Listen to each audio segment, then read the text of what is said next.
देवी संध्या, मैं वशिष्ठ ऋषि हूँ। सृष्टिकर्ता ब्रह्मा जी ने मुझे तुम्हारे पास तुम्हारे क्रोध शोभ शमन के निमित्त भेजा। जब मेरे इष्ट देव शिव शंकर जी मुझसे कुपित हो गए हैं, तो मेरे इस जीवन का अर्थ ही क्या है? क्रोध शोभ शमन के उपरांत भी मेरे होने का क्या प्रयोजन? तुम्हारी प्रश्न पहली में ही तुम्हारा उत्तर भी है, अर्थात इष्ट देव शिव शंकर जी का कोप यदि तुम्हारा दुख है तो उन्हीं की प्रशंसा से तुम्हारा सुख भी हो सकता है। उनके कोप को शांत करने के लिए मुझे क्या करना होगा? देवादिदेव शिव शंकर जी की तपस्या। शिव शंकर जी अकेले ही धर्म अर्थ काम मोक्ष के आदि कारण है, आदि सृष्टा है, अद्वितीय है, पुरुषोत्तम है। उनसे तुम्हें सब कुछ मिल जाएगा।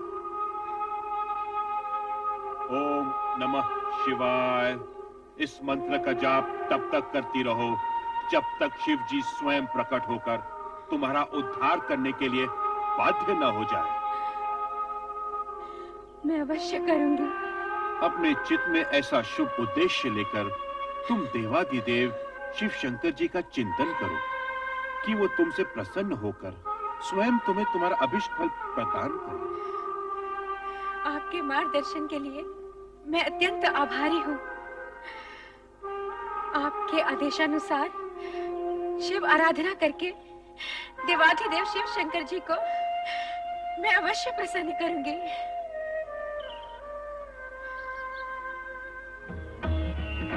ओम नमः शिवाय।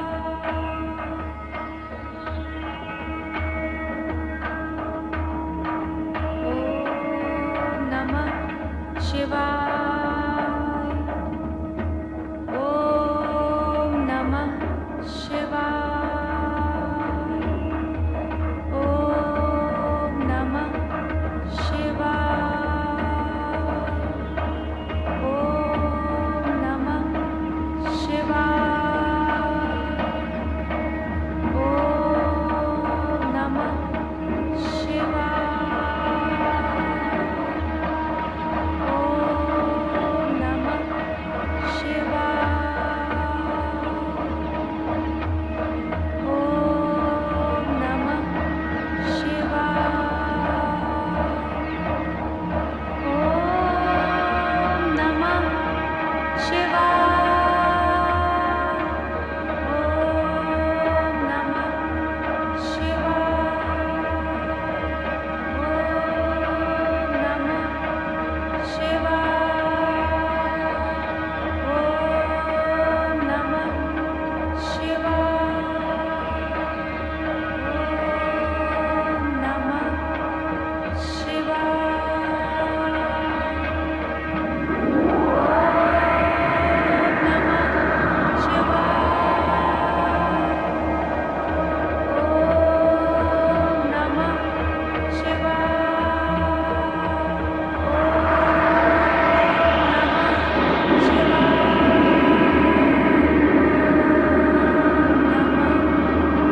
नमः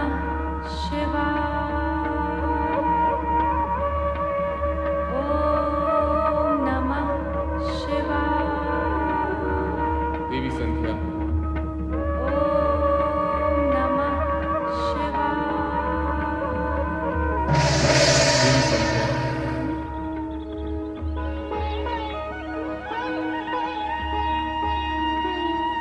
मैं तुम्हारी तपस्या से प्रसन्न हुआ। मांगो, वरदान मांगो। महेश्वर, यदि आप मुझे प्रसन्नता पूर्वक वर देने के इच्छुक हैं और मैं उसे पाने के योग्य हूँ, तो मुझे 2 वर दीजिए। पहला वर ये कि संसार में कोई भी प्राणी जन्म लेते ही काम से युक्त न हो। यौवनावस्था को प्राप्त होने के उपरांत ही उसमें कामेच्छा जागृत हो। तुम्हारा पहला वर मैंने तुम्हें दे दिया देवी। अब अपनी दूसरी इच्छा प्रकट करो। मेरी दूसरी इच्छा यही है प्रभु कि यही मेरी अंतिम इच्छा हो। तात्पर्य? आप मुझे इस दूषित देह से मुक्ति दीजिए प्रभु। उसके उपरांत आप मुझे एक नया जन्म दें, जिसमें एक ऐसे महामात्र से मेरा विवाह हो जिसके संदर्भ से मेरा नाम भी एक ऋतु के रूप में जाना जाए। तथास्तु। किंतु अब मेरे लिए क्या आज्ञा है भगवान? इस पर्वत के नीचे चंद्रभागा नदी के तट पर स्थित तपसाश्रम में मेघा ऋषि 12 वर्षों तक चलने वाले महायज्ञ का अनुष्ठान कर रहे हैं। तुम वहां निडर होकर जाओ, तुम्हें कोई नहीं देख सकेगा। तदुपरांत तुम्हारे मन में जिस पुरुष को पति रूप में पाने की इच्छा है, उसे हृदय में धारण किए अपने शरीर को यज्ञ की आहुति बनाकर अग्नि में होम देना। फिर वही अग्नि तुम्हारी जननी भी होगी, अर्थात तुम्हें एक नया जन्म मिलेगा।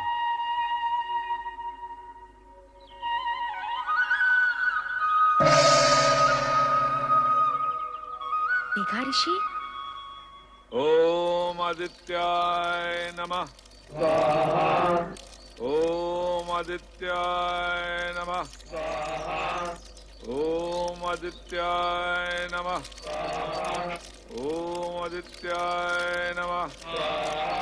ओम आदित्याय नमः।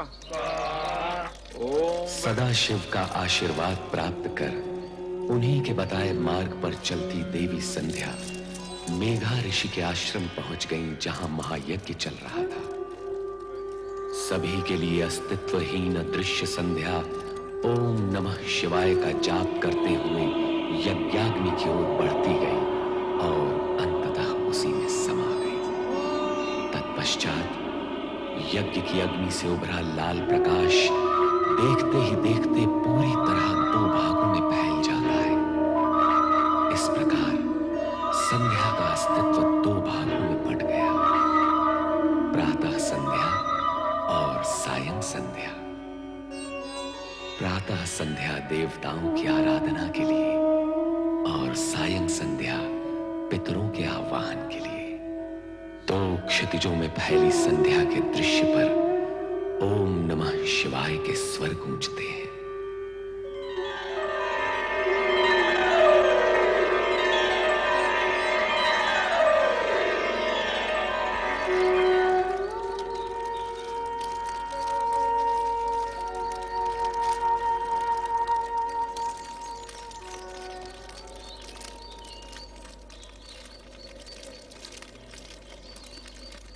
कौन है ये?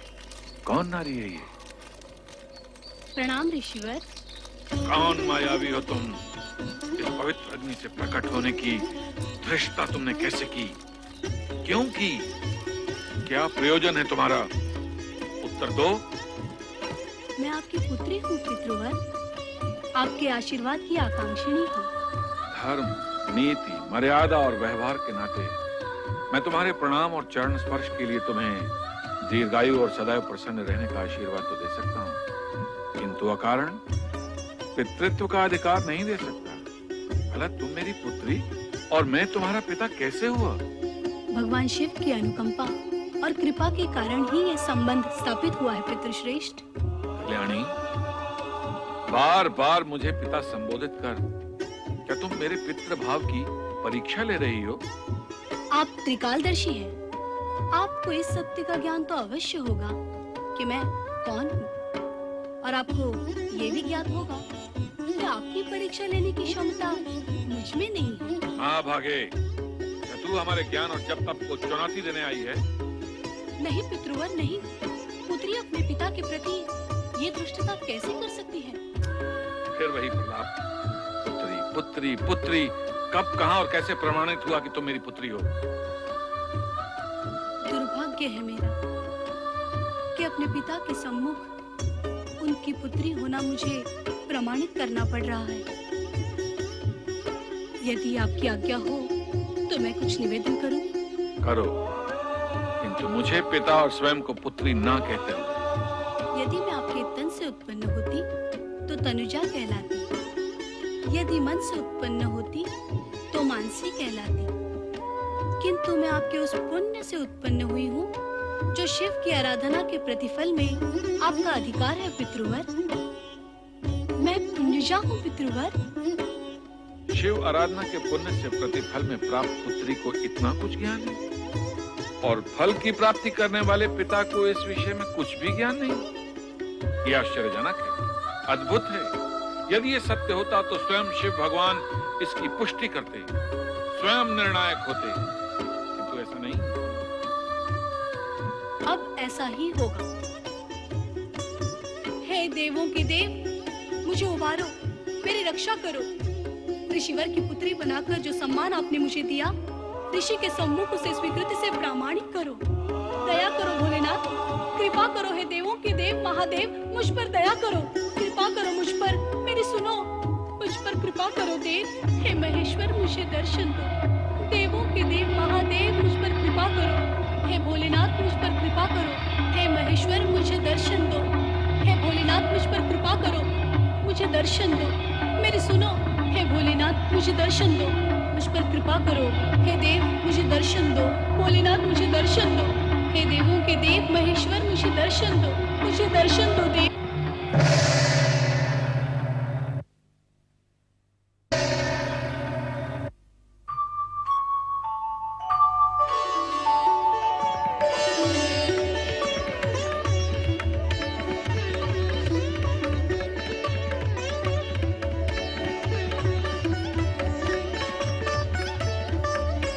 मेघा ऋषि, मेरा प्रकट होना पर्याप्त है अथवा भी आपको प्रमाण की आवश्यकता है? आपके प्रकट होने से ही सत्य प्रकट हो गया भोले भंडारी। तो फिर अपनी पुत्री का नामकरण कीजिए, उसे आशीर्वाद दीजिए। प्रभु, मैं आपकी आधी आज्ञा का ही पालन कर पाऊंगा। इसका नामकरण करके आशीर्वाद देने का कार्य तो स्वयं आप ही करेंगे। सूर्य की आभा है इसके मुख, अर्थात अरुण जैसी धरती से इसका मुखमंडल दीप है। इसलिए मैं इसका नाम अरुणधति निश्चित करता हूं। भगवान शिव शंकर की जय, देवी अरुंधति की जय, भगवान शिव शंकर की जय, देवी अरुंधति की जय। मेघा ऋषि, आपको देवी अरुंधति जैसी पुत्री प्राप्त हुई, इस सौभाग्य के लिए बधाई। अब इसका विवाह सप्त ऋषियों में विशिष्ट ऋषि वशिष्ठ के साथ कर इसके नाम को अमरता प्रदान करें। जो भगवान शिव शंकर की जय, भगवान शिव शंकर की जय, भगवान शिव शंकर की जय। देवादिदेव भगवान शिव का वरदान पाकर अरुंधति का भविष्य प्रशस्त हुआ और उनके वरदान स्वरूप ही सप्त ऋषियों में विशिष्ट ऋषि वशिष्ठ के साथ उनका विवाह निश्चित हुआ।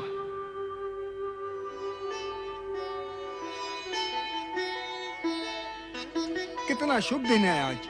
वशिष्ठ मुनि के साथ देवी अरुंधति का विवाह हो रहा है। शुभ ही शुभ है ऋषिवर, किंतु ये समझ में नहीं आता कि शिव शंकर ने सप्त ऋषियों में से जानते हुए भी इस वर का चुनाव क्यों किया? ऋषि विश्वामित्र भी तो कम ज्ञानी ध्यानी नहीं थे। उनका तप तो देवताओं की ईर्ष्या का कारण है। हाँ, ये विचार तो मैंने भी किया था, किंतु उत्तर कौन दे? इसका उत्तर मैं दूंगा। भगवान शिव के निर्णय में शंका का प्रश्न ही नहीं उठता। संपूर्ण जगत में समता, ममता और मित्र भाव के रखने के कारण विश्वामित्र उच्च कोटि के तपस्वी हैं, किंतु वशिष्ठ समस्त जगत के कल्याण की कामना के लिए, अपनी विशिष्टता के लिए सर्वश्रेष्ठ है।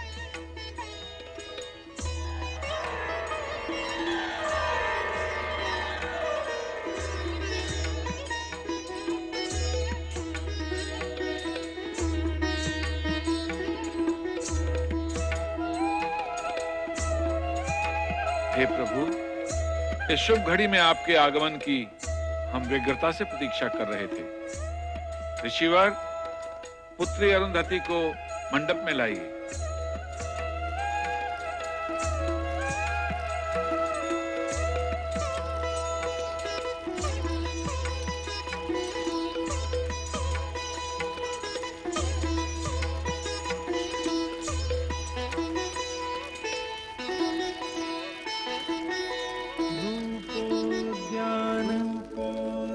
प्रफुल्ल प्रलिका केन्दुनिम्बानना तन्वंगी शुभाः सुरसिका क्रीडा संरतिः शोभावारिधिनि मूल्यमणि लावण्यलीलामणि शंछायाभाषिणि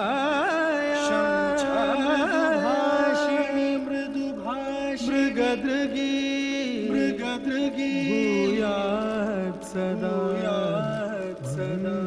गलम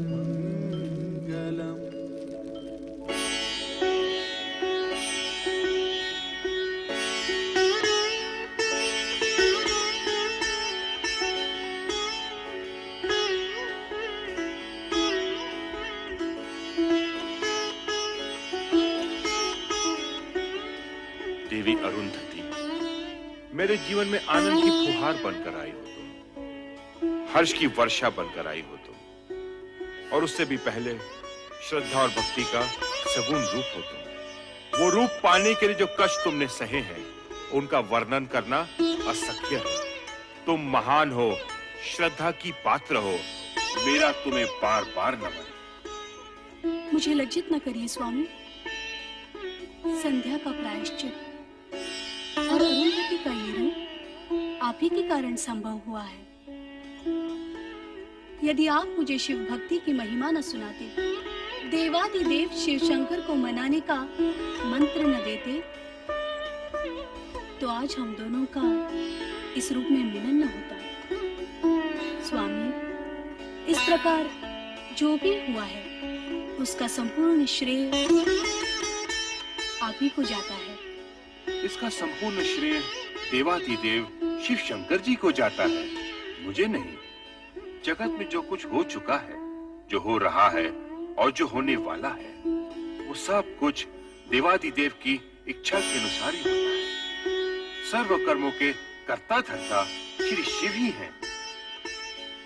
संसार में सुख दुख का सामना करने का एक ही महामंत्र है, जो असंभव को संभव, अप्राप्य को प्राप्य कर दिखाता है, और वो महामंत्र है ओम नमः शिवाय।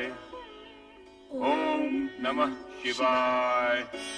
ओम नमः शिवाय। ओम नमः शिवाय। ओम नमः शिवाय। ओम नमः शिवाय। ओम नमः शिवाय।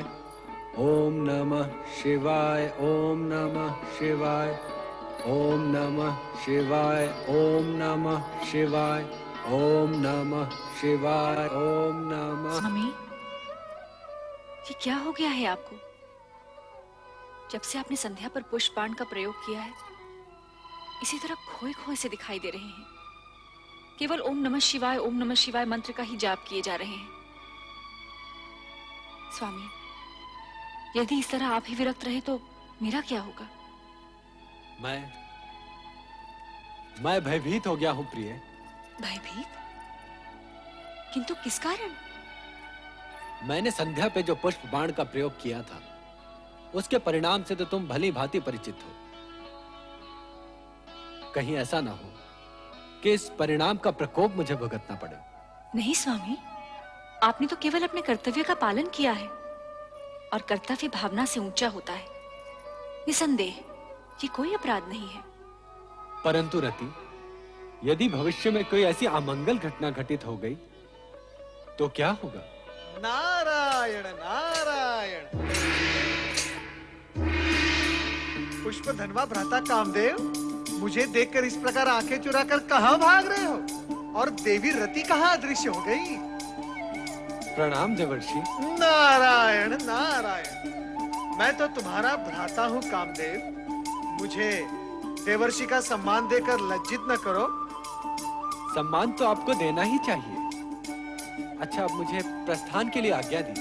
अरे भाग कर रहे हो भ्राता? मेरी पूरी बात तो सुन लो। आज्ञा कीजिए भ्राताश्री। अपने पुष्प बाणों से विचलित करके तुमने संध्या का तो कल्याण कर ही दिया। नारायण नारायण। कल्याण? वो कैसे? देवर्षि, ऐसा प्रतीत होता है कि संध्या पे किए इस प्रयोग का मुझे प्रायश्चित करना होगा। नहीं कामदेव, तुम्हारे इस पुष्प बाण के प्रयोग से संध्या का यज्ञ में पुनर्जन्म हुआ है। इस प्रकार संसार को 2 संध्याएं प्राप्त हुई हैं, एक प्रातः संध्या और एक सायं संध्या। आपके कहने का तात्पर्य ये है कि संध्या की रचना में मेरा भी योगदान है? निश्चित ही। केवल इतना ही नहीं, संध्या महासती अरुंधति के रूप में महर्षि वशिष्ठ की पत्नी बन गई है। भ्राता, अब अपने पुष्प बाणों का प्रयोग किस पर करने की सोच रहे हो? देवर्षि, मुझे ये चिंता सताए जा रही है कि कहीं मेरे पुष्प बाणों के प्रयोग से किसी का अनर्थ ना हो जाए। अर्थात? अर्थात ये कि अब मैं अपने पुष्प बाणों का प्रयोग सोच समझ कर करूंगा, जिससे भविष्य में मैं किसी विपदा में न उलझूं। भ्राता, व्यर्थ की चिंता न करो। वर्तमान तो उज्जवल है ही, और भविष्य चराचरपति शिव शंकर के अधीन है, और यही सनातन सत्य है। मेरी बात मानो। परमपिता ब्रह्मा ने जो तुम पर दायित्व सौंपा है, उसे अपना कर्तव्य मान पुष्प बाणों का उचित समय पर उपयोग करते चलो। यही तुम्हारा धर्म है और कर्म भी। नारायण नारायण। ओम नमः शिवाय। ओम नमः शिवाय। परमपिता ब्रह्मदेव की जय हो। ओम नमः शिवाय। आओ नारद, तुम्हारा स्वागत है पुत्र। देवर्षि, इस बार क्या समस्या लेकर आए हैं? समस्या नहीं, मन में एक प्रश्न लेकर आपके दर्शन के लिए आया हूं मैं परमपिता। तुम तो स्वयं साक्षात प्रश्न हो। तुम्हारे आने का अर्थ है प्रश्न सन्मुख आ गया। पूछो, क्या पूछने के इच्छुक हो? मैं अभी अभी भ्राता कामदेव से मिलकर आ रहा हूं। संध्या प्रकरण के पश्चात वे अत्यंत विचलित रहने लगे हैं। अब वे अपने पुष्प बाणों का उपयोग करने से भयभीत होते हैं। ये उचित ही है नारद। उस समय तो कामदेव किसी तरह बचकर भाग निकला, किंतु अब उसे बहुत सोच समझकर अपने पुष्प बाणों का प्रयोग करना होगा। कामदेव को विवेक से अपनी शक्ति का प्रयोग करना चाहिए। आप सत्य ही कह रही हैं देवी सरस्वती, परंतु कामदेव ने अपने पुष्प बाणों का जो प्रयोग संध्या पर किया था, वो तो शुभ ही रहा।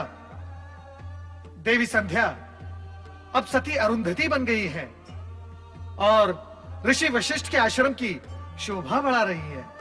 हाँ, सो तो है। भगवान शिव के प्रत्येक कार्य का उद्देश्य उत्तम होता है, चाहे कुछ समय के लिए वो दुखदायी ही क्यों ना दिखाई दे। देवी, मेरे पहले प्रश्न का समाधान तो हो गया, परंतु दूसरा प्रश्न? दूसरा प्रश्न क्या है, वो भी पूछ लो। आपकी पौत्री, मेरी भतीजी दक्ष पुत्री सती बेचारी अपने पिता की इच्छा के विरुद्ध शिव आराधना कर रही है।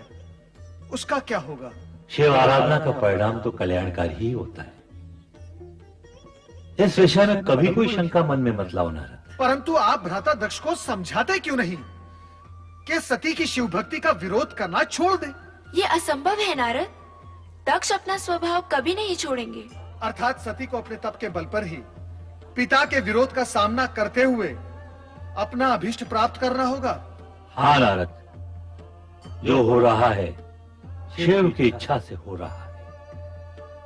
तुम इस विषय में चिंता करना और प्रश्न उठाना छोड़ दो। ओम नमः शिवाय। नमः शिवाय। ओम नमः शिवाय।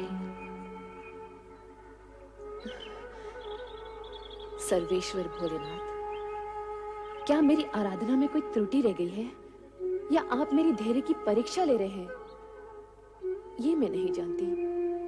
किंतु स्वामी, आप मुझे शीघ्र ही दर्शन दीजिए।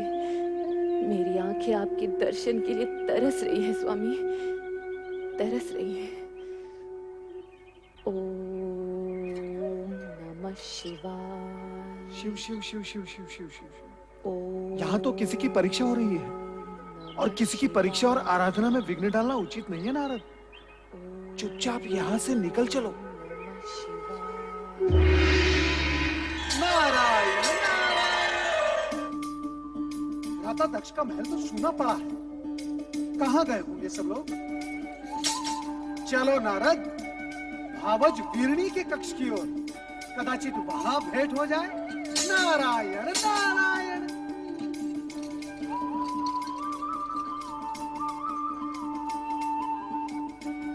नारायण नारायण। प्रणाम भावज वीरणी, अपने देवर नारद का प्रणाम स्वीकार करें। विराजिए देवर्षि। नारायण नारायण। मैं आपके लिए केवल देवर हूँ, देवर्षि नहीं। और ये क्या भावज, आप चिंता में डूबी हुई हैं? मुझे किस बात की चिंता है देवर जी? बस सती के बारे में सोच रही थी। सती? पता नहीं उसकी तपस्या कब सफल होगी। नारायण नारायण। भावज, सती तो शक्ति का अवतार है। शिव जी को उनकी प्रार्थना स्वीकार करनी ही होगी।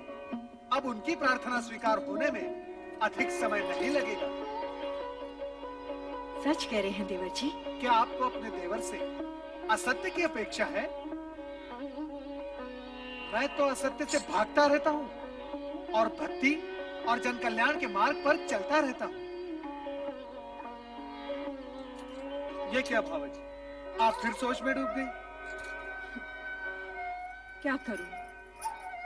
आपके भ्राता और मेरे स्वामी का रूखा व्यवहार देखकर तो कभी कभी भय लगता है। उनके रूखे व्यवहार की आपने अच्छी कही। उनका तो जन्म ही परमपिता ब्रह्मा जी के पैर के अंगूठे से हुआ है। वो तो हर भली वस्तु को ठोकर मारने की सोचते रहते हैं। नारायण नारायण। और भगवान शिव जी का नाम लेते ही वो शिव शिव शिव शिव। भगवान भोलेनाथ उनको सद्बुद्धि दे, इतना ही मैं कह सकता हूँ। महाराज की जय हो। लो, जिनका नाम लिया वो पधार भी गए। अब मैं चलता हूँ। ठहरिए ना देवर जी, तनिक आप ही इन्हें समझाइए। शिव शिव शिव शिव शिव। क्या ये हठी जीव समझाने से समझने वाले हैं? नारायण नारायण। अरे नारद जी, आप? नारायण नारायण। भ्राता नारद कहिए ना भैया। आपके मुख से भ्राता शब्द सुनने के लिए ही तो मेरा आगमन यहाँ हुआ है। कहिए भ्राता नारद, कैसे हैं आप? तो चारों ओर भ्रमण करते रहते हैं। आपने हमारी शिव की धुन में खोई बेटी को भी कहीं देखा होगा। अब आप ही बताइए, क्या एक राजकुमारी को ये पागलपन शोभा देता है? आप उसे समझाते क्यों नहीं कि वो ये बचपना छोड़ दे? अब वो विवाह के योग्य हो गई है। नारायण नारायण। वो विवाह के लिए ही तो शिव आराधना कर रही है। क्या आप इतना भी नहीं समझते? उसकी आराधना सफल होगी। भगवान भोलेनाथ के साथ उसका विवाह होगा। इसमें आपको संदेह क्यों हो रहा है? नारायण नारायण। नहीं, मैं ऐसा नहीं होने दूंगा। मैं ये अनर्थ नहीं होने दूंगा। नारायण नारायण। भावज, आप क्यों व्याकुल हो रही हैं? होगा वही जो भगवान शिव शंकर को स्वीकार होगा। नारायण नारायण। मेरी सती का क्या होगा? क्या होगा मेरी सती का? मेरी सती का क्या होगा? मैं तुम्हें एक नहीं अनेक बार समझा चुका हूं कि सती को शिवाराधना साधना करने से रोको। उसे समझाओ महारानी कि वो अपने मन में शिव के प्रति इतनी निष्ठा भक्ति जगाकर अनर्थ ना करे। जो स्वयं अपने होने का अर्थ जानने के प्रयास में लगा हो, वो कोई अनर्थ कैसे कर सकता है? और रही बात सती को शिव की आराधना उपासना करने से रोकने की, तो स्वामी, आराधना, उपासना, निष्ठा, ये तो मन की भावनाएं होती हैं, और भावनाओं पर भला कोई कैसे अंकुश लगा सकता है? ये सब कहकर तुम हमारी अवज्ञा कर रही हो महारानी। मैं ऐसी धृष्टता कैसे कर सकती हूँ? धृष्टता? धृष्टता नहीं तो ये हमारी आज्ञा का पालन भी नहीं। महारानी, माँ होने के नाते अपनी संतान का शुभ अशुभ सोचना तुम्हारा कर्तव्य है, तो पथ भ्रष्ट होने पर उसे उचित मार्ग दिखाना तुम्हारा धर्म भी है। आप संभवतः उचित कह रहे हैं स्वामी, परंतु हमारी सती ना तो कोई अशुभ कार्य कर रही है और ना ही वो पथ भ्रष्ट हुई है। वो वही कर रही है जो उसके ज्ञान के अनुसार उचित है। तुम्हारा तात्पर्य है कि सती इस योग्य हो गई है कि उसे ज्ञान अज्ञान का बोध होने लगा है? नहीं महारानी, नहीं। तुम्हारी ये सब बातें बुद्धिमता का परिचय नहीं दे रही। मैं आपके समान बुद्धिमान नहीं स्वामी, किंतु इतनी बुद्धिहीन भी नहीं कि तुम्हारी बुद्धिमता के दर्शन तो इसी सत्य में हो रहे महारानी कि अपनी अन्य युवा कन्याओं की अपेक्षा तुम्हें केवल सती की चिंता अधिक रहती है। तुम्हारी ममता, नेह, स्नेह सती के प्रति अधिक है। ये आपका भ्रम है स्वामी, सत्य नहीं। शरीर को अपने प्रत्येक अंग से एक सा मोह होता है, पुष्पमाला को अपने प्रत्येक पुष्प से एक सा स्नेह होता है, मुझे भी अपनी हर संतान से एक सा। शब्दों को उपमाओं द्वारा अलंकृत करने की योग्यता तो तुमने है, ये मैं जानता हूँ महारानी, परंतु क्या तुम मुझे ये बताओगी कि सती के लिए शिव आराधना ही क्यों आवश्यक है? मैं कहता हूँ कि शिव की अपेक्षा श्री हरि विष्णु जी की आराधना भी तो हो सकती है। हो सकती है, परंतु केवल श्री हरि विष्णु की आराधना करने वाला शिव जी का प्रिय भक्त नहीं हो सकता। उसी प्रकार शिव जी की आराधना करने वाला श्री हरि विष्णु का परम भक्त नहीं हो सकता। श्री हरि विष्णु और शिव जी दोनों ही एक दूसरे के पूरक हैं। इस हेतु श्री हरि विष्णु की उपासना करने वाले पर भोलेनाथ सदा प्रसन्न रहते हैं, और अजर अमर सदाशिव की उपासना करने वाला श्री हरि विष्णु की कृपा का पात्र होता है। महारानी, हमने तुमसे सती के मन में विवेक जगाने की बात कही थी, और उत्तर में तुमने ज्ञान भक्ति का पूरा अध्याय सुना डाला। परंतु एक सत्य ध्यान पूर्वक सुन लो महारानी, कि हम सती की शिव भक्ति का विरोध करते हैं और करते रहेंगे। हम उसका गुणगान कभी नहीं सुन सकते। हमें शिव से घृणा है, घृणा।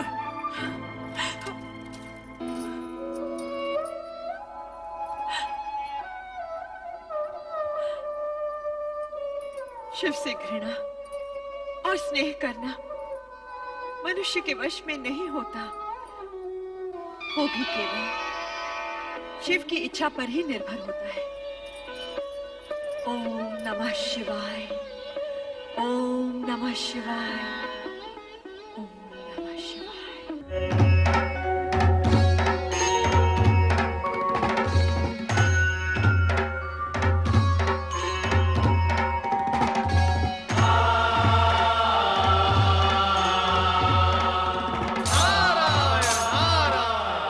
देवादिदेव सदाशिव के चरणों में नारद का प्रणाम।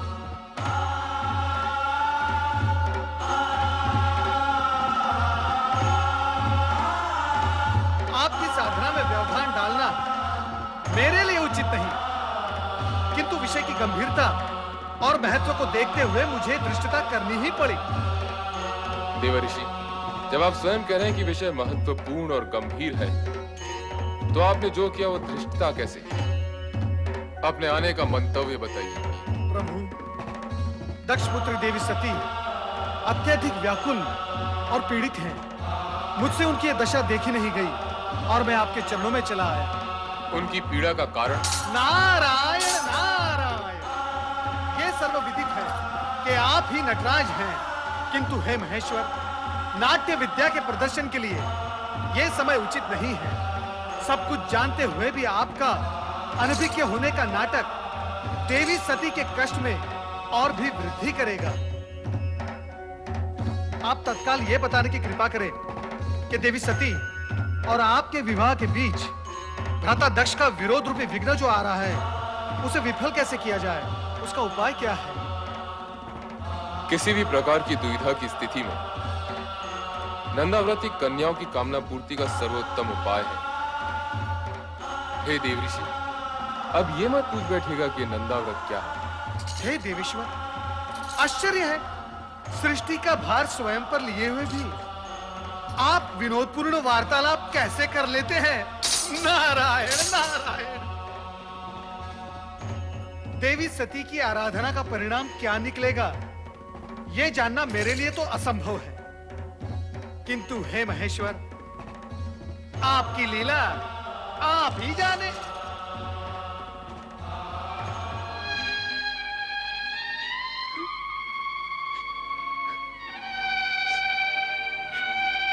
मेरी श्रद्धा, भक्ति, प्रेम, पूजन में न जाने कहां और क्या कमी रह गई है, जो मेरे आराध्य तक मेरा स्वर नहीं पहुंच रहा।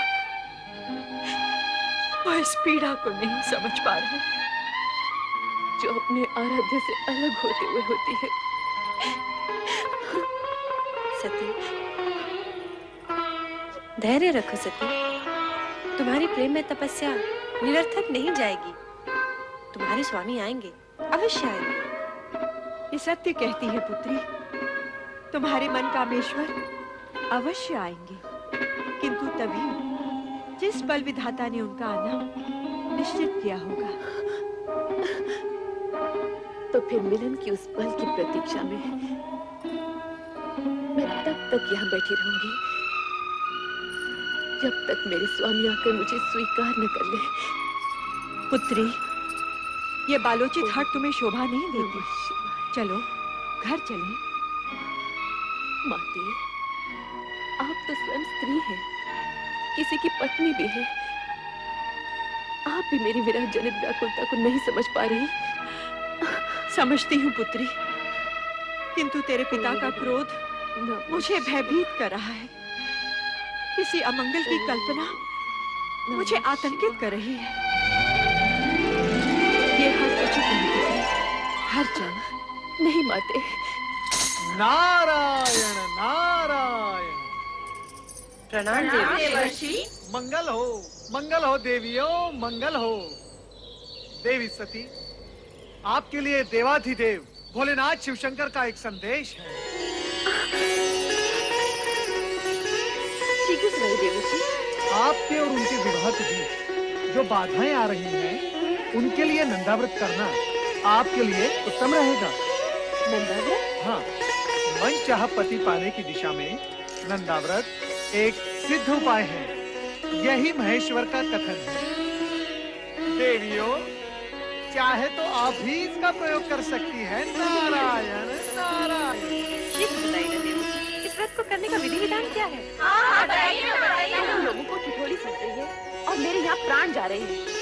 माते, कृपया आप घर के लिए प्रस्थान करें और इन नटखट बहनों को भी अपने संग ले जाएंगे। किंतु हमें भी तो व्रत की विधि सीखनी है ना माते? हमें भी तो सीखनी है। जैसे तुम्हारी इच्छा पुत्री। कल्याण हो। शीघ्र बताइए देवर्षि, व्रत की विधि क्या है? बताइए देवर्षि। नारायण नारायण। व्रत की बात शांति पूर्वक सुननी होगी। देवियों, इतनी उतावली मत करो। मैं आपको व्रत की विधि अवश्य बताऊंगा, परंतु आप सबको मेरी एक बात माननी होगी। वो क्या देवर्षि? सबसे पहले देवी सती नंदाव्रत करेंगे और इनका व्रत पूर्ण होने तक आप सब इनकी हृदयपूर्वक सहायता करेंगे और व्रत की विधि का इन्हें स्मरण कराते रहेंगे, क्योंकि ये व्रत 1 वर्ष में पूर्ण होगा और 1 वर्ष तक तिथियों के अनुक्रम से विविध सामग्रियों से आपको भगवान महेश्वर का पूजन एवं स्मरण करना होगा। जागरण के साथ साथ उपवास भी करना होगा। अन्य विधियां आपकी बहनों को मैं अवगत करवा दूंगा, ये आपको स्मरण कराती रहेंगी। मुझ पर आपने जो उपकार किया है, उसके लिए मैं सदा आभारी रहूंगी देवर्षि।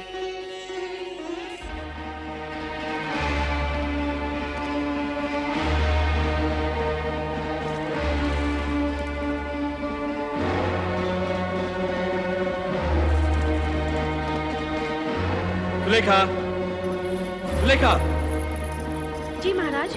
तुम्हारी स्वामी कहाँ गई हैं? वो नदी स्नान को गई है महाराज। नदी स्नान? वो भी इस कुबेला में? नहीं नहीं, कदाचित वे राजकुमारी सती के साथ हैं। वो तो वहाँ नित्य जाती ही है ना। स्वामी ने आ गए महाराज। ठीक है, तुम जा सकती हो। महारानी, सती कहाँ है? वो अपनी बहनों के साथ संध्या भ्रमण के लिए गई है। संध्या भ्रमण? हाँ। या नदी भ्रमण? हम सभी नदी तट पर थे, मैं, सती और उसकी बहनें। परंतु महारानी, मेरी अन्य पुत्रियां और तुम तो आ गई हो। सती को अकेली कहाँ छोड़ आई? मैं जानता हूँ महारानी कि सती वहाँ क्या कर रही होगी। वो वहाँ शिव नाम के खिलौने बनाकर उनके साथ खेल रही होगी। स्वामी, ऐसी बातें मुख पर न लाइए। शिव के प्रति सती की भावना को खेल न कहिए।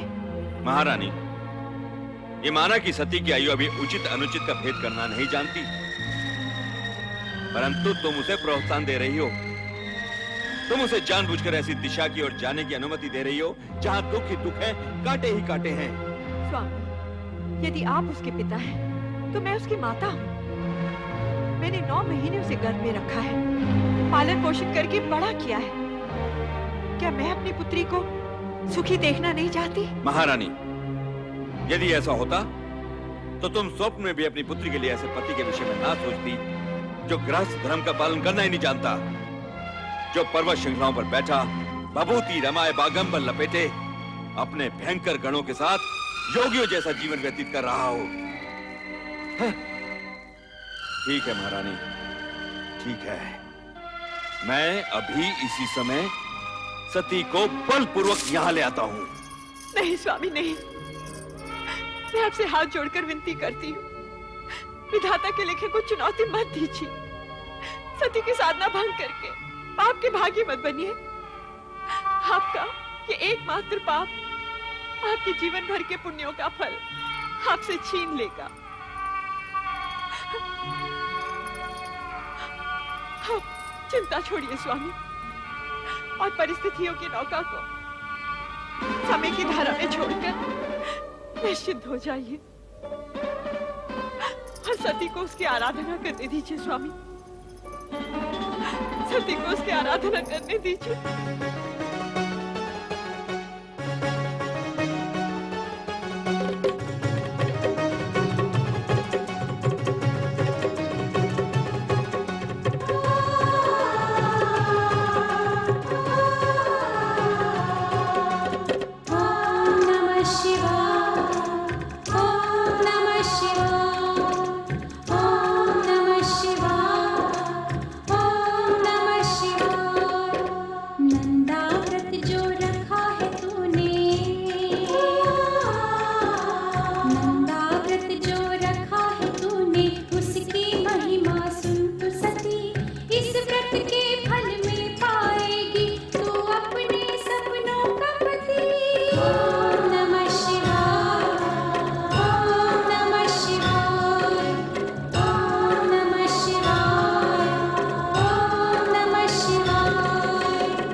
सती, प्रभु आप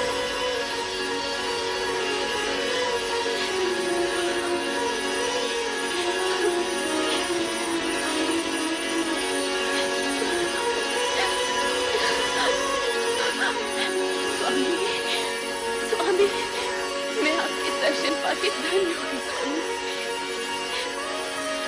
उठो दक्ष पिता।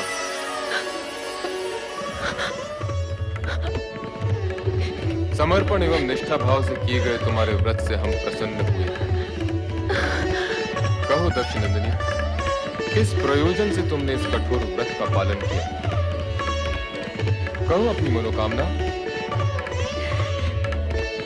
तुम अभीष्ट वर की अधिकारिणी हो। मुझे अभीष्ट वर प्राप्त होगा ना भगवान? अवश्य होगा। कहो दक्ष पुत्री, क्या इच्छा है? हे सर्वज्ञ सर्वव्यापी का अंतर्यामी,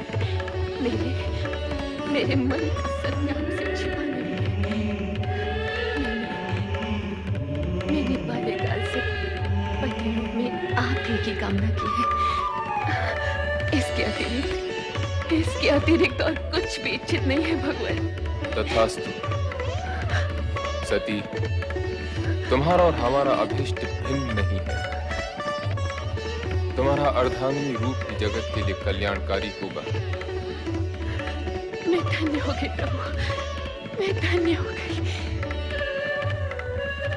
मेरे अभीष्ट और अपने वरदान की पूर्ति के लिए प्रभु आप शीघ्र ही मेरे पिताश्री से संबंध निश्चित कर विवाह का आयोजन करें। ऐसा ही होगा प्रिय।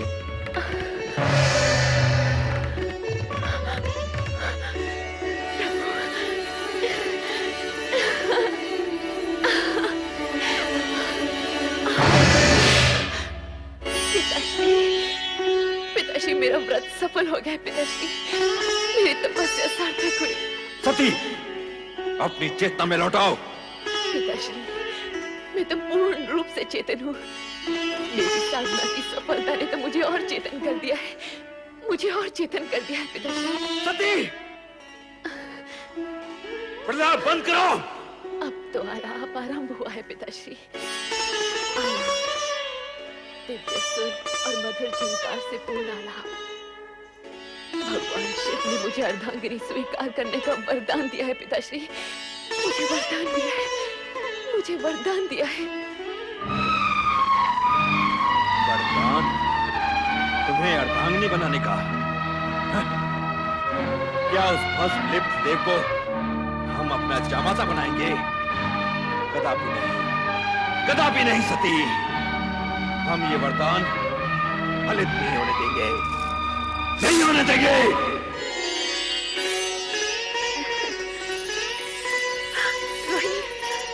तुम कुछ कहो न कहो, तुम्हारे खिले खिले मुख की एक एक रेखा ये उद्घोष कर रही है कि तुम्हें तुम्हारा मनमीत मिल गया है। जल्दी बताओ ना सती, नंदा व्रत का प्रयोग तो सफल हुआ? ठीक है बताओ ना सती, फिर हम भी अपने मन चाहे पति को पाने का प्रयास आरंभ करें। हाँ, मेरा व्रत सफल हो गया है। मेरे आराध्य ने मुझे दर्शन दिया और कहा वे शीघ्र ही मुझे पत्नी रूप में वरण करेंगे। परंतु सती, पिताश्री इस विवाह के विरुद्ध है। कहीं ऐसा ना हो। शिव जी का वचन मिथ्या नहीं होता बहन। जब संपूर्ण ब्रह्मांड उन्हें सत्यम शिवम सुंदरम के रूप में मानता है, तब उनके मुख से निकले वचन असत्य हो ही नहीं सकते।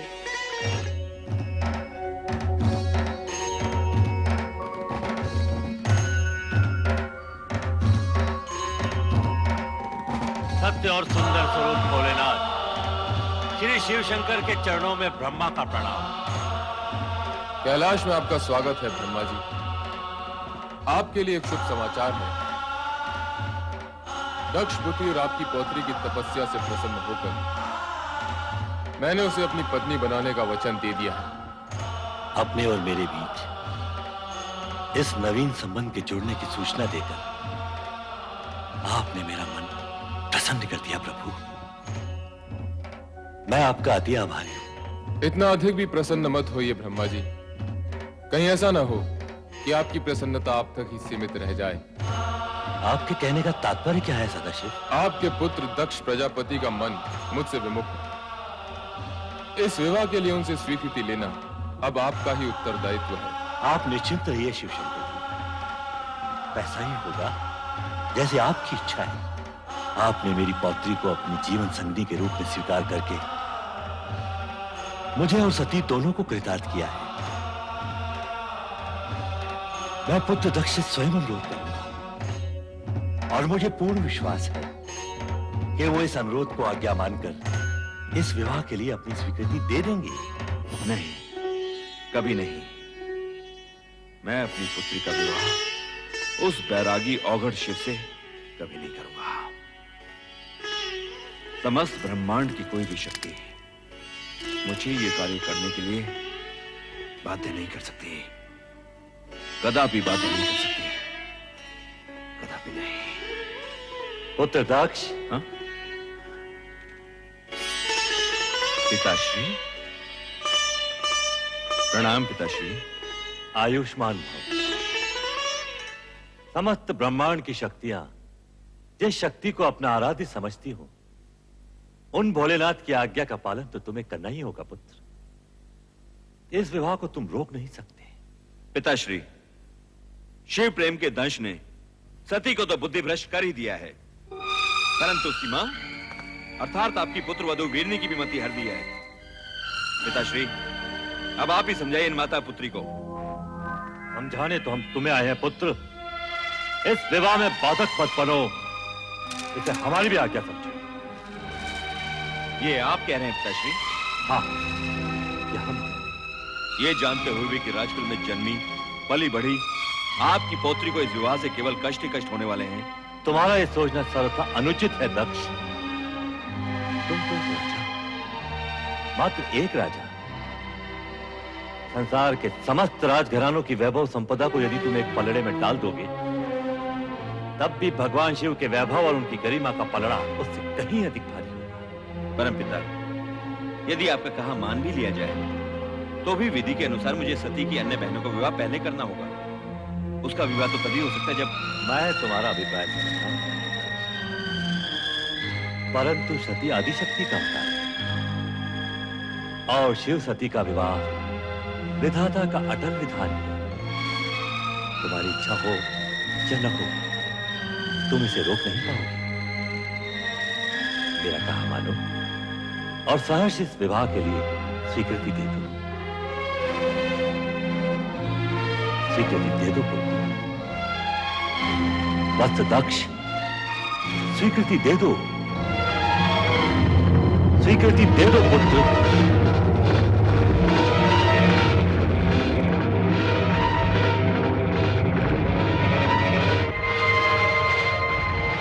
जैसी आपकी आज्ञा पिताश्री। सदा सुखी रहो पुत्र। और सर्वप्रथम ये शुभ समाचार हमारी पुत्र वधु और पौत्रियों तक पहुंचा दो, जिससे उनके अशांत हृदय को शांति मिले। शांति और धैर्य ही नारी के आभूषण है। इस तरह विचलित मत हो सती, सब ठीक हो जाएगा। नहीं माते, मेरा मन अत्यंत व्यथित है। मेरी व्यग्रता चिंता बनकर मेरे मन को खाए जा रही है। अरे सती, यूं उलट कर क्यों खड़े हो? नाचो गाओ, मौज बनाओ। पिताश्री ने तुम्हारी मन की इच्छा को स्वीकृति दे दी है और भगवान शंकर से तुम्हारे विवाह की घोषणा भी कर दी है। हाँ।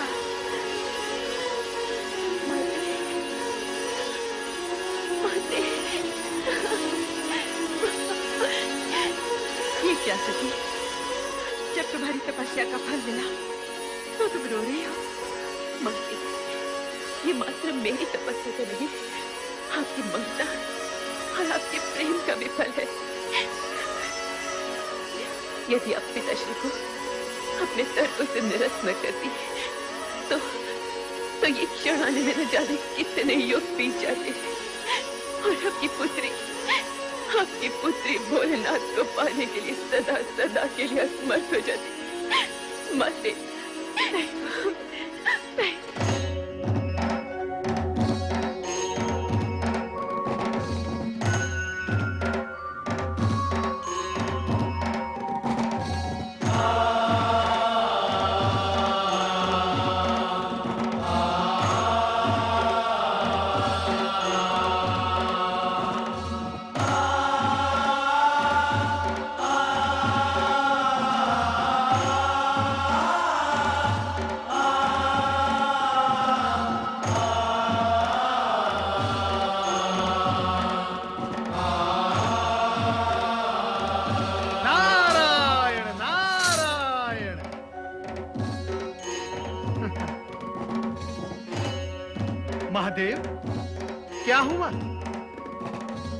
एक और वर्ण पर शॉर्ट सी किशोरियों जैसी लालिमा कहां से आ गई? महेश्वर, कहीं आपने अपने अंतर्मन में देवी सती को तो नहीं छुपा रखा? नारायण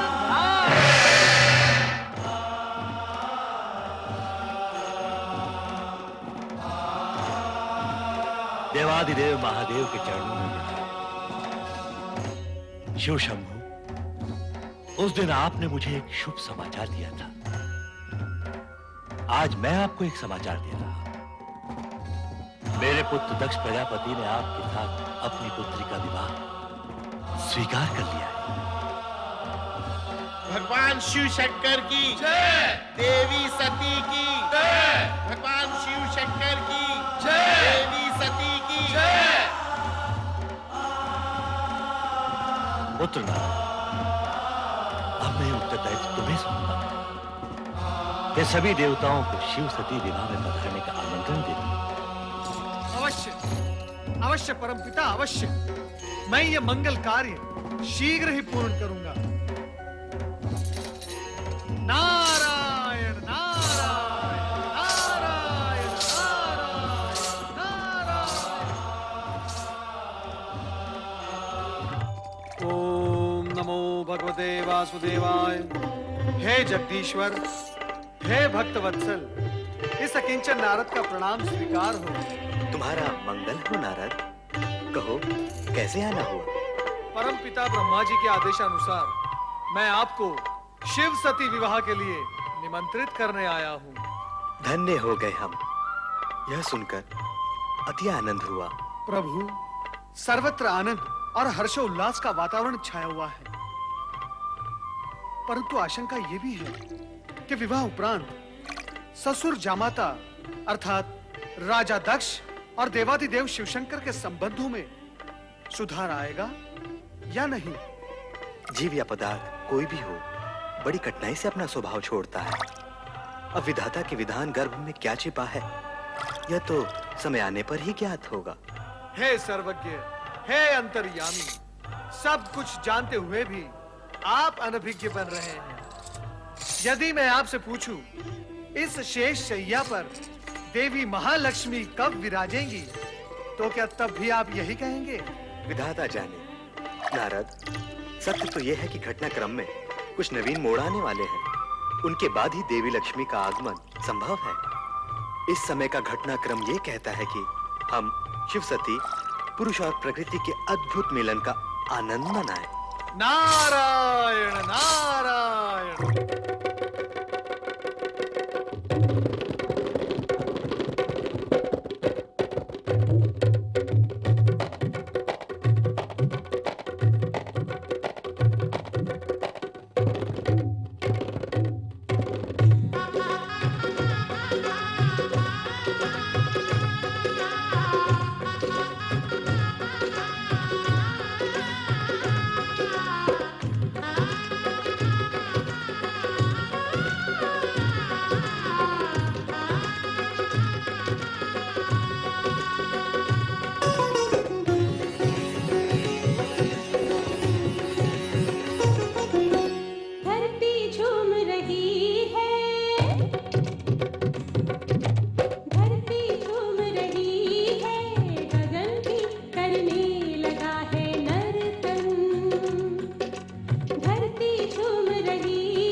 मैं अपनी पुत्री को वधू वेश में देखकर आ रही हूँ। कितनी सुंदर लग रही है वो। उसके मुख की शोभा तो देखते ही बनती है। हे प्रभु, मेरी पुत्री का मंगल करना, उसे परम सुख और सौभाग्य देना। ये क्या, आपकी पुत्री का विवाह है और आप प्रसन्न नहीं? नहीं, कदापि नहीं, क्योंकि जो कुछ हो रहा है वो तुम्हारी और पिताश्री की इच्छा से हो रहा है। और मैं जानता हूं कि सती के मुख पर आज जो आभा है वो कल धूमिल पड़ी जाने वाली है। हमारी पुत्री को इस विवाह से केवल दुख और निराशा ही मिलने वाली है। ऐसे अशुभ वचन न बोलिए स्वामी। प्रभु से प्रार्थना कीजिए, हमारी पुत्री सदा सुखी और सौभाग्यवती रहे, उसका जीवन मंगलमय हो।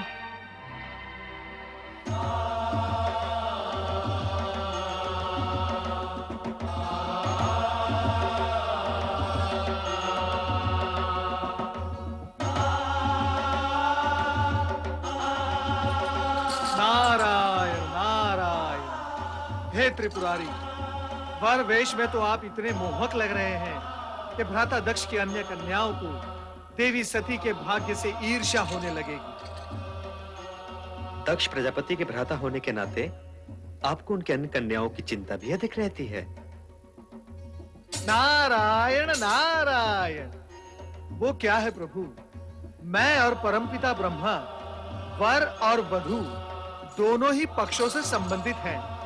इसीलिए एक पांव यहाँ और एक पांव वहां। श्रीहरि, यदि कुपित न हो तो एक प्रश्न पूछूं? नारद, भक्तों से कुपित होने का तात्पर्य यह है हमसे हमारे भक्त वत्सल संबोधन का छिन जाना। कहो, क्या कहना चाहते हो? प्रभु, आज महेश्वर भी अपना योगी रूप त्याग कर सांसारिक बनने की दिशा में उन्मुख हैं। श्री हरि, आपको सांसारिक रूप में देखने के लिए देवी महालक्ष्मी को और कितनी प्रतीक्षा करनी होगी? नारद, हर घटना का पता हमसे अधिक ब्रह्मा जी को रहता है। आप इन्हीं से पूछिए। अवश्य प्रभु, अवश्य। परमपिता ब्रह्मा, कृपया ये बताएं, निकट भविष्य में किसका विवाह होगा? कौन वर होगा, कौन वधू? पुत्र नारद, जो हो रहा है उसे देखो और आनंदित रहो। तुम भविष्य की चिंता में उलझकर इस सत्य और सुंदर वर्तमान के सुखद क्षणों को मत गंवाओ। किंतु पिताश्री। पुत्र, भावी घटना के विषय में किसी को बताना विधि के विधान के विरुद्ध है। उचित है पिताश्री। नारद, कदाचित आपको यह ज्ञात नहीं कि किसी के विवाह पर किसी अन्य विवाह की चर्चा करना नीति के विरुद्ध है। श्री हरि, इस अज्ञानी को क्षमा करें। नारायण नारायण। पुत्र नारद, बारात से पहले हमारा दक्ष महल पहुंचना आवश्यक है। जामाता के नाते आज हमें शिव शंकर का स्वागत करने का पुण्य अवसर भी प्राप्त हो। जो आपकी आज्ञा पिताश्री।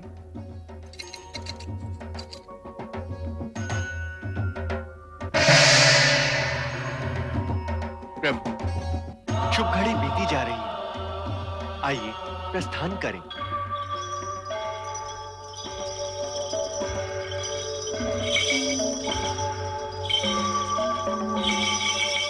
जय शिव शंभू।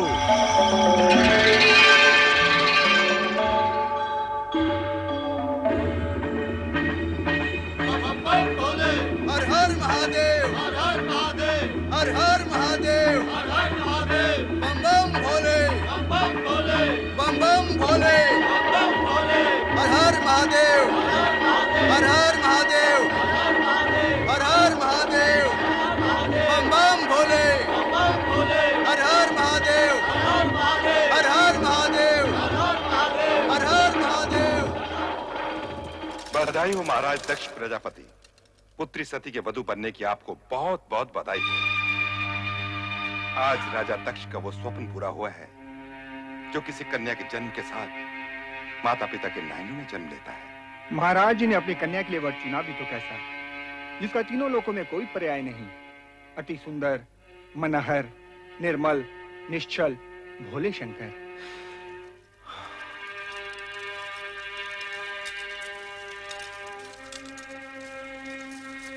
सती के पति के रूप में उन्हें पाकर आपका जीवन यथार्थ में पावन हो गया राजन। आपके मन की गति इस समय स्थिर ही नहीं होगी।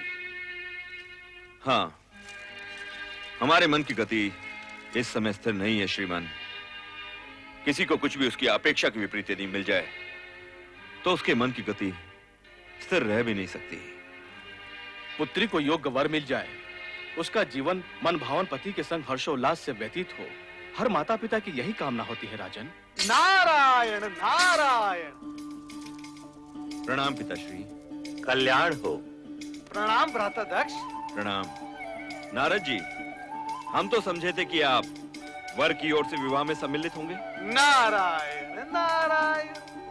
भ्राता दक्ष, मैं पिता की आज्ञाकारी संतान हूँ। जब पिताश्री शिव जी के साथी होने के नाते वर यात्रा की निकासी में गए तो मैं इनके पीछे पीछे चला गया, और अब आपके पिताश्री होने के नाते बारात के स्वागत हेतु जब यहाँ पधारे तो मैं इनके साथ यहाँ चला आया।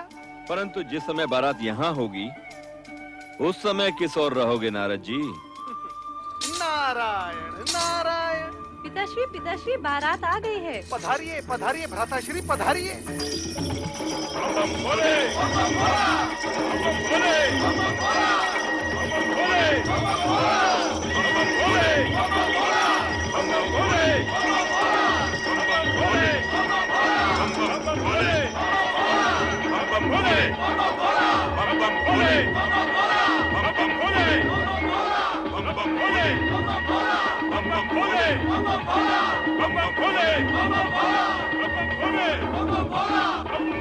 क्या ये वही शिव है जो पवित्र माए नंग धड़ंग बागंबर पर बैठा कैलाश पर योग साधता रहता है? अरे तो किसी राजकुमार जैसा प्रतीत हो रहा है। ये सब कैसे हो गया? अवगढ़ शिव और राजकुमार। नारायण नारायण। भ्राताश्री किस सोच में पड़ गए? अभी तो आपने प्रभु का वो रूप देखा ही नहीं जिसके दर्शन पाकर आप धन्य हो जाओगे। नारायण नारायण।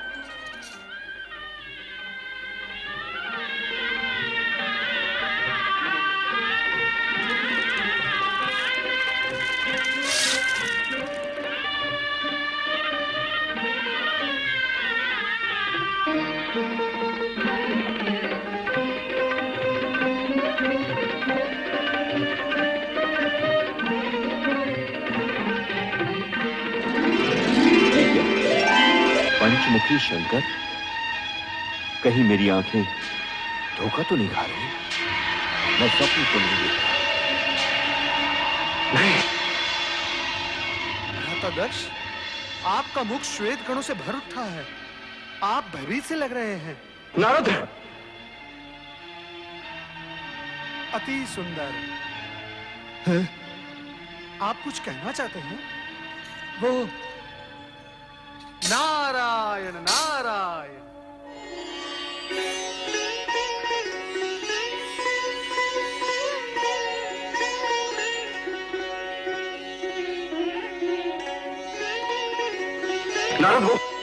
नारायण नारायण।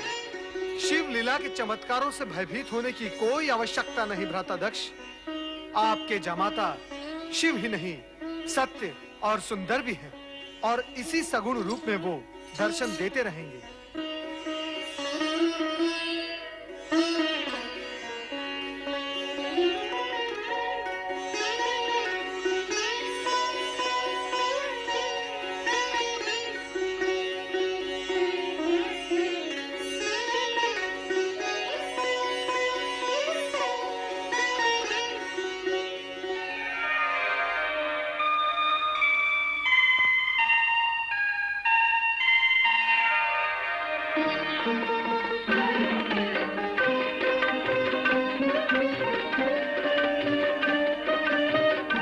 आइए, पधारिए।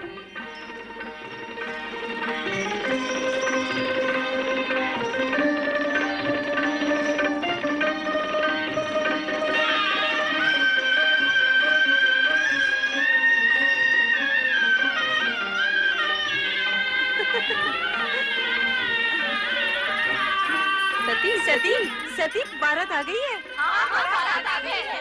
मैं अभी अभी शिव शंकर भोलेनाथ को वर के रूप में देखकर आ रही हूँ। सती, तू जब शिव शंकर का बखान करती थी तो हमें विश्वास ही नहीं होता था, परंतु आज देखा तो लगा तू कितनी सौभाग्यशालिनी है। अच्छा, पर ये तो बता, वर राजा हैं कैसे? उनके रूप स्वरूप का वर्णन शब्दों में करना अत्यंत कठिन है, पर जो देखा सो ये कि जिन्होंने हमारी भुवन मोहिनी सती का चित चुराया है वो कर्पूर गौरवर्णीय हैं। ऐसे विशाल सरस नेत्रों वाले हैं कि जिसमें संसार भर का प्रेम और करुणा निहित है। उनकी मंद मंद स्मित पल्लवित पुष्पों के समान सुवासित है और उनका संपूर्ण अस्तित्व हमारी प्रिय सती का वर्णन करने को आतुर है।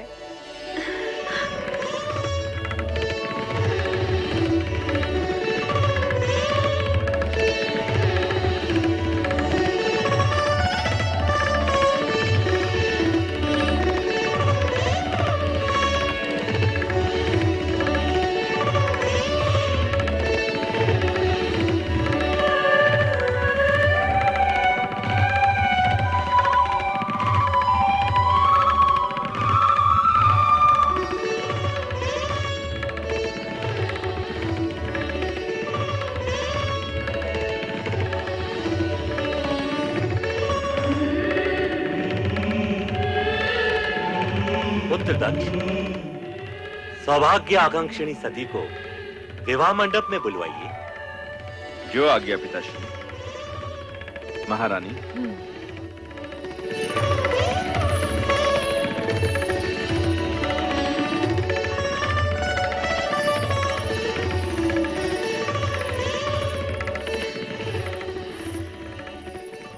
बेटी सती, अब वो क्षण आ गया है जिस क्षण भाग्यशालिनी सौभाग्यशालिनी बन जाती है। आओ बेटी।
शिव शंकर,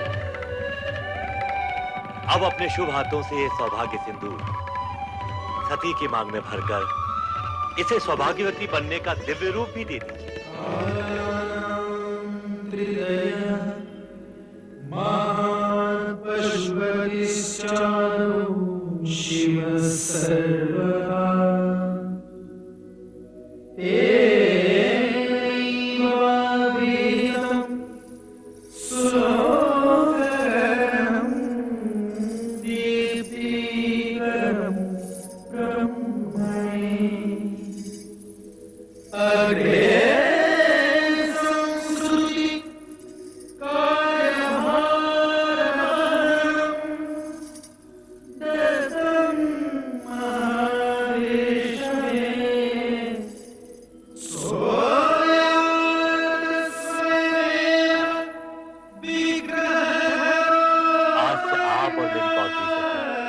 पति पत्नी हुए। धन्य हो शिव सती का ये मिलन मंगलमय हो। बोलो शिव सती की जय। शिव सती की जय। शिव सती की जय।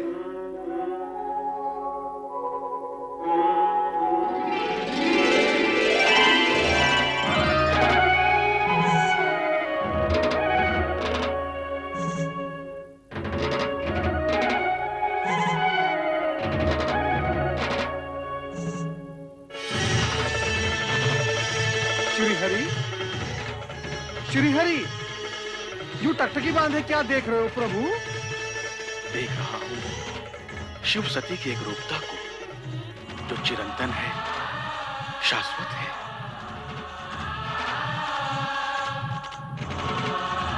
सभी देवी देवगणों की उपस्थिति के मध्य सदा शिव और देवी सती का विवाह संपन्न हुआ।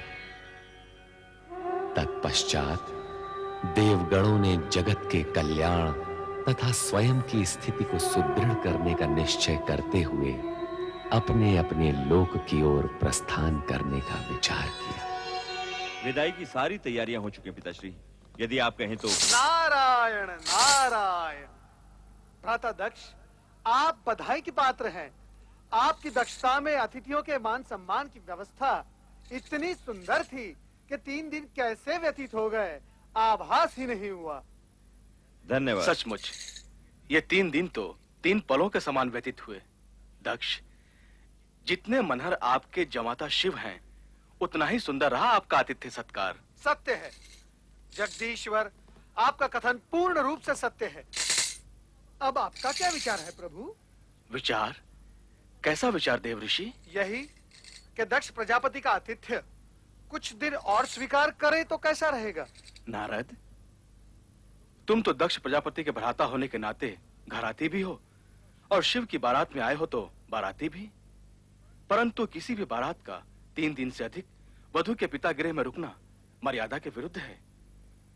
हम इसी समय ब्रह्मा जी से अनुरोध करेंगे कि वे बारात विदाई की तैयारी करें। चलो नारद। ब्रह्मदेव, आपसे अनुरोध है कि सती के पितामह होने के नाते अपनी पुत्री को जामाता शिव के साथ विदा करने का उपक्रम करें।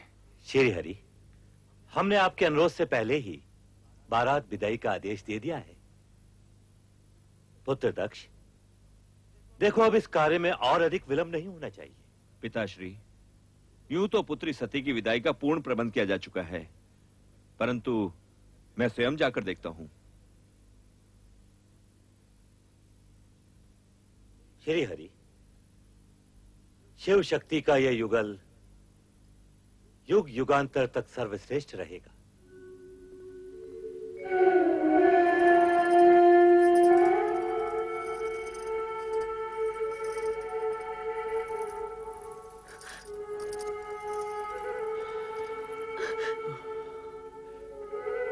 पुत्री सती, आज तुम पितृगृह से इच्छित वर पाकर विदा हो रही हो। कैलाश जाकर कैसा जीवन व्यतीत करोगी, ये सोच सोचकर मेरा मन पिता होने के नाते चिंतित रहेगा। पिताश्री, आप मेरे सुखों के विषय से कभी शंकित मत होइएगा। पति के साथ रहते हुए आपको दिखाई देने वाले कष्ट मेरे लिए सुखकारी होंगे। पुत्री, पुत्री, तुम्हारा सुख सौभाग्य ही मेरा संतोष है। अपने स्नेह की गरिमा से अपने पति के जीवन को मंगलमय कर देना। चलो पुत्री, चलो। विदाई की वेला में सभी तुम्हारी प्रतीक्षा कर रहे हैं। महाराज, आप पधारिए, मैं सती को लेकर आती हूँ। सदा सुखी रहो।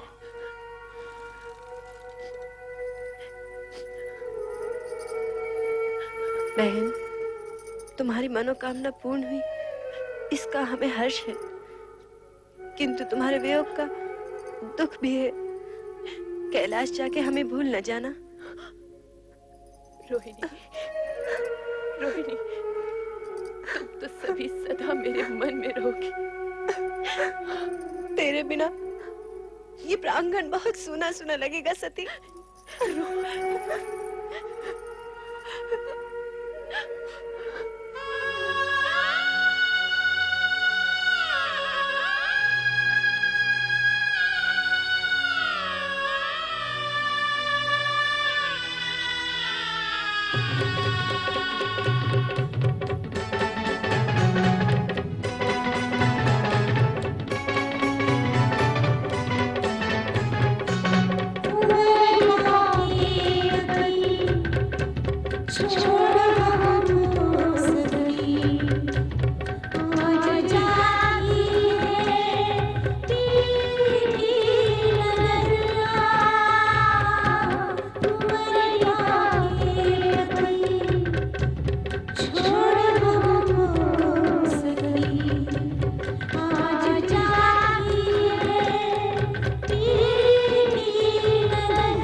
शंकर की, माता सती की, भगवान शिव शंकर की, माता सती की, भगवान शिव शंकर की। माता सती, आपका कैलाश में स्वागत है। मंगल कार्य निर्विघ्न संपन्न। अब हमें आज्ञा दें शिवशंकर। ब्रह्मदेव, आपकी इच्छा के अनुसार मुझे गृहस्थ पदभार भी वहन करना पड़ रहा है। अब तो आप प्रसन्न हैं। महेश्वर, आपने ऐसा करके संसार के लिए पति पत्नी का वो आदर्श प्रस्तुत किया है जो सृष्टि प्रसार और नर नारी संबंधी मर्यादा के लिए अति आवश्यक है। श्री हरि विष्णु, भूत, वर्तमान और भविष्य सभी निश्चित है। जो हो गया है, जो हो रहा है और जो होने वाला है, सभी में जगत का कल्याण ही निहित है। पिता ब्रह्मदेव की आज्ञा पालन हेतु दक्ष प्रजापति ने अपनी पुत्री सती का विवाह शिव के साथ संपन्न तो कर दिया, परंतु मन सती के भविष्य की चिंता में ग्रस्त रहा। कोमलांगी पुत्री सती और अप्रिय वेशधारी शिव की जोड़ी का विचार कर दक्ष अनेक बार चिंतित हो जाते थे। सती कैलाश जाकर सुखी रहेगी।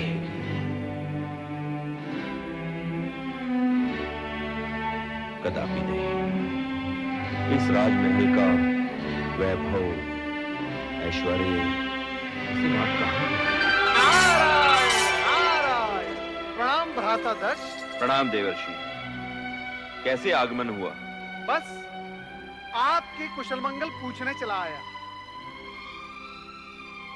क्या बात है भ्राता दक्ष, आप कुछ चिंतित प्रतीत हो रहे हैं।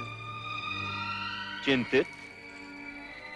देवर्षि, चिंता का तो कोई कारण ही नहीं है। भ्राता दक्ष, एक पिता जो अपनी इच्छा के विरुद्ध अपनी पुत्री का हाथ किसी को सौंप देता है, उसका चिंतित होना स्वाभाविक ही है। परंतु आप निश्चिंत रहें। आपकी पुत्री सती के विवाह उपरांत हिमालय पहुंचने के बाद वहां पर चारों ओर आनंद आनंद व्याप्त हो गया। क्या बात है, आपको मेरे कथन पर विश्वास नहीं है? नहीं नहीं देवर्षि, आपकी बात पर अविश्वास का तो प्रश्न ही नहीं उठता। तो फिर आपके मुख पर ये विषाद की रेखाएं क्यों हैं? देवर्षि, यदि मैं ये मान भी लूं कि आपका कथन सत्य है, तो मैं ये सोच रहा हूं कि ये आनंद कितनी देर तक टिक पाएगा। नारायण नारायण, मैं आपका अभिप्राय समझा नहीं। देवर्षि, विवाह के बाद कुछ दिनों तक सती अपने उस औघड़ भभूतधारी पति के साथ आनंद मनाएगी, परंतु जब कैलाश में गिरते हुए हिमकणों के थपेड़े सहेगी, तो उसे हमारे इस राजमहल में बिताए हुए सुख का स्मरण होगा, और तब वो पछताएगी। यही कहना चाहते ना भ्राताश्री? ये आपका भ्रम है, ऐसा हो ही नहीं सकता, असंभव है ये। सती तो शिव की जन्म जन्म से जीवन संगीनी है। शिव के होते हुए सती को पश्चाताप हो ही नहीं सकता। उसके जीवन में दिन प्रतिदिन सुख की वृद्धि होगी। शिव सती का साथ ही आनंद की सृष्टि करता है। नारायण नारायण, क्या मुझसे कोई अपराध हुआ है भ्राताश्री, जो आप मुझे रुष्ट होकर देख रहे हैं? कहीं शिव ने लिखा पढ़ाकर तो नहीं तुझे मेरे पास भेजा है? नारायण नारायण, शिव के प्रति ऐसी अपमानजनक भाषा में सुन नहीं सकता भ्राताश्री। मैं स्वयं अपनी इच्छा से यहाँ आया हूँ आपको वो शुभ संदेश सुनाने। अब मैं जा रहा हूँ। नारायण ना। इतनी सी बात का इतना बुरा मान के देवर्षि, हमने तो तुम्हें शिव के बारे में कुछ नहीं कहा, परंतु कहना चाहे तो हम भी बहुत कुछ कह सकते हैं। नारायण नारायण, आप बहुत कुछ कह सकते हैं, परंतु मैं कुछ सुनना नहीं चाहता। भगवान शिव आपका कल्याण करे। नारायण नारायण।